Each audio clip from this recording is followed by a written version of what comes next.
Hello friends, welcome back to our channel Vijay and Mahi. ఈరోజు దొండకాయ పచ్చడి చేస్తున్నానండి. దొండకాయ పచ్చడికి కావాల్సిన పదార్థాలు: ఒక ఆనియన్, ఒక టమోటా, పచ్చిమిర్చి ఒక 10 తీసుకున్నాను, 4 వెల్లుల్లి రెబ్బలు, ఉప్పు, పల్లీలు, ఒక పావు కిలో దొండకాయలు ఇలా కట్ చేసి పెట్టుకున్నాను, చింతకాయ పచ్చడి. ప్యాన్ పెట్టుకొని ఆయిల్ కొంచెం వేసుకొని పల్లీలు ఫ్రై చేసుకుంటున్నాను. పల్లీలు లైట్గా ఫ్రై అవ్వాలి. పల్లీలు ఇలా ఫ్రై అయిన తర్వాత ఒక గిన్నెలోకి తీసి పెట్టుకోవాలి. పల్లీలు వేయాక అదే ప్యాన్లో మళ్ళీ కొంచెం ఆయిల్ వేసుకొని, ఆయిల్ కొంచెం హీట్ ఎక్కిన తర్వాత ఉల్లిపాయలు, పచ్చిమిర్చి వేసుకొని కలిపెట్టుకోవాలి. మంచిగా అవి ఫ్రై అయ్యేంత వరకు కలిపెట్టుకోవాలి. ఇలా మంచిగా వేపుకున్నాక ఉల్లిపాయలు, పచ్చిమిర్చి, కొంచెం మనం కట్ చేసి పెట్టుకున్న దొండకాయలు కూడా వేసుకొని మంచిగా ఫ్రై చేసుకోవాలి.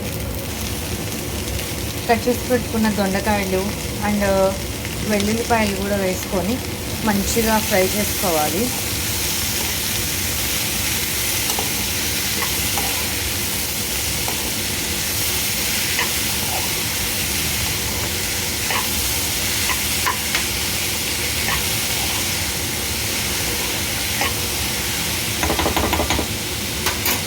ఇలా మంచిగా కలిపెట్టుకొని కొంచెం సాల్ట్ కూడా వేసుకొని కలిపెట్టుకొని మూత పెట్టుకొని, అంటే సాల్ట్ ముందుగా వేస్తే తొందరగా మగ్గుతాయి అని వేసాను దొండకాయలు.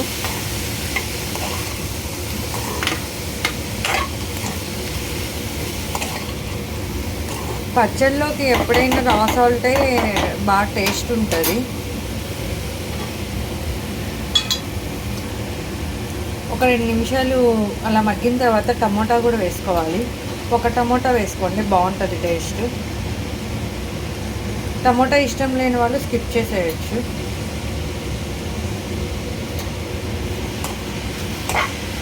ఇది కూడా వేసుకొని మంచిగా కలబెట్టుకొని మూత పెట్టుకోండి. ఇలా మగ్గాక స్టవ్ ఆఫ్ చేసేసుకోండి. చల్లారాక మిక్సీ పట్టేసేయండి.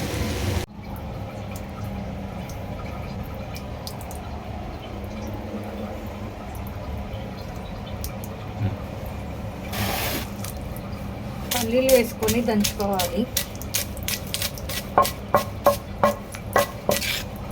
పల్లీలు ఇలా మెత్తగా దంచుకున్నాక ఇవి కూడా వేసుకొని దంచుకోవాలి. ఇలా దంచుకున్నాక కొంచెం చింతకాయ పచ్చడి కూడా వేసుకోవాలి. చింతపండు ప్లేస్లో నేను చింతకాయ పచ్చడి వేసుకున్నాను. చింతకాయ పచ్చడి వేసుకుంటే బాగుంటుంది చింతపండు కంటేను. టేస్ట్ చాలా బాగుంటుంది.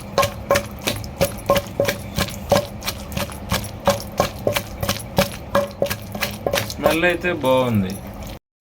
అంతే అండి, దొండకాయ పచ్చడి రెడీ అయిపోయింది. చాలా బాగుంది.